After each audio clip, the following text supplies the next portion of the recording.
Nej, det är faktiskt en mer vanlig kvalitet än så. Det är en 806 hästars bensinkvalitet. Förra året hade vi en etanolbil här, den är levererad till kund. Och 2 veckor på Genèvemässan presenterar vi en etanolbil med klarlagt målfällig karosseri, det är så kallat för edition, med ytterligare 350 kilo downforce. Men den är premiär på Genèvemässan. Jag ser så där, jag förstår. Jag hade någon fråga om hur många.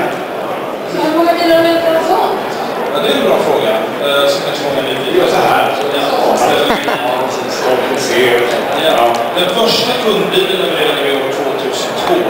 Och jag startade företaget 1994. Så under de första 8 åren så var det bara utveckling, testkörning och sätta upp produktionslinjer och så vidare, certifiering. Och det året levererade vi 2 bilar och sen var det 4 bilar och så vidare. Men nu har vi byggt en bil nummer 62. Så pass. På 6 år. Och i år kommer vi bygga 20-25 bilar. Så det går lite... Det är en jävla massa bilar. Ja, det är ett par stycken. Men det är ju sommarmarknaden också. Ja, vi har jobbat under 3 års tid på att få bilen USA-godkänd. Och den här C6-varianten som är bakom här, den har vi premierat för ett år sedan.